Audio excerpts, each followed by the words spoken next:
మనకు యూత్ కాంగ్రెస్ అధ్యక్షులు శివసేన రెడ్డి గారు జాయిన్ అయ్యారు జూమ్ ద్వారా. శివసేన రెడ్డి గారు నమస్తే అండి.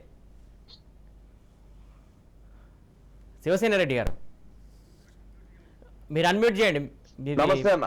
ఓకే, ఏదైతే మోడీ ఈరోజు చేసినటువంటి వ్యాఖ్యలు ఆ పార్టీ కేడర్కు ఉత్సాహాన్ని నింపడానికా లేకుంటే అందులో వాస్తవాలు ఎంత ఉన్నాయి అనుకోవాలి?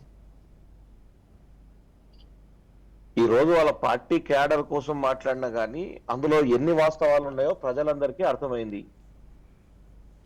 నరేంద్ర మోడీ గారు మాట్లాడినటువంటి వినపడుతుందన్నా? వినపడుతుంది, కంటిన్యూ. నరేంద్ర మోడీ గారు మాట్లాడిన మాటలలో ఎంతసేపు ఉన్నా ఆయన వచ్చి ఈ రోజు వాళ్ళు చెప్పింది ఏముంది?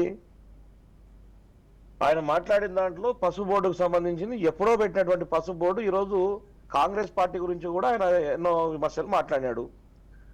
కాంగ్రెస్ పార్టీ అధికారంలోకి అంటే స్వతంత్రం వచ్చిన రోజు నుంచి 33 కోట్ల జనాభా ఉన్నటువంటి దేశంలో ఈ రోజు దాదాపు ఈ 60 సంవత్సరాల్లో కాంగ్రెస్ పార్టీ ఖచ్చితంగా మేము ఏదైతే ఒకప్పుడు కాంగ్రెస్ పార్టీ అధికారంలో ఉన్నప్పుడు ఫీజు రియంబర్స్మెంట్ కానివ్వండి, ప్రజలందరికీ కూడా ఆరోగ్యశ్రీ కానివ్వండి, రాజీవ్ ఆరోగ్యశ్రీ కానివ్వండి. శివసేన రెడ్డి గారు ఇక్కడ పథకాల గురించి మాట్లాడుతుంది. ప్రస్తావన పథకాల గురించి మనం సపరేట్ గా మాట్లాడుకుందాం. ఈ రోజు జరిగినటువంటి విషయం గురించి మాట్లాడుకుందాం. ఒకటి ఇక్కడ ప్రధానంగా ఏదైతే మీరు పదే ఆరోపిస్తున్నటువంటి విషయం కూడా ఇక్కడ ఒకటి క్లారిటీ ఇచ్చారనుకోవాలి. ఏదైతే ఒక నిమిషం అండి, బీఆర్ఎస్ కి సంబంధించి బీఆర్ఎస్ బీజేపీకి ఖచ్చితంగా వాళ్ళు లోపాయికార ఒప్పందం ఉందని చెప్పేసి అంటూ వస్తున్నారు. దానికి కూడా ఒక క్లారిటీ ఇచ్చారనుకోవాలా మీరు?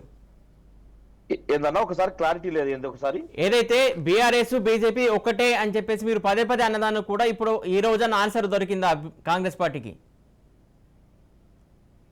మీ వాయిస్ క్లియర్ రాలే అన్న. ఏది కాంగ్రెస్ పార్టీకి? కాంగ్రెస్ పార్టీ పదే బీఆర్ఎస్ బీజేపీ ఒకటే అని ఆరోపిస్తూ వచ్చింది. అవును. సో ఈ రోజన్న ఆ ఆన్సర్ ఆరోపణకి ఆన్సర్ దొరికింది అనుకుంటున్నారా? అది 100% ఒకటే అందరికీ తెలుస్తుంది కదా. బీఆర్ఎస్ బీజేపీ ఒకటి కానప్పుడు కవితను అరెస్ట్ చేయాల్సింది కదా.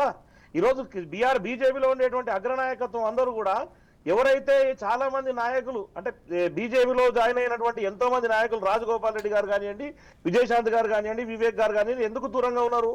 కవితను అరెస్ట్ చేస్తేనే మేము ఈరోజు పార్టీలో కొనసాగుతామని ఒక డెడ్ లైన్ ఇచ్చిండ్రు.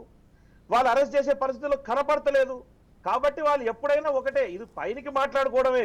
కానీ ఒక ముఖ్యమంత్రి మీద ఎలక్షన్స్ ముందు ఖచ్చితంగా నువ్వు నన్ను నేను నిన్నంట అనే ఉద్దేశంతో ఆ ధోరణిలో ఈరోజు వ్యవస్థ నడుపుతున్నారు. అది ప్రజలకు అర్థమవుతుంది.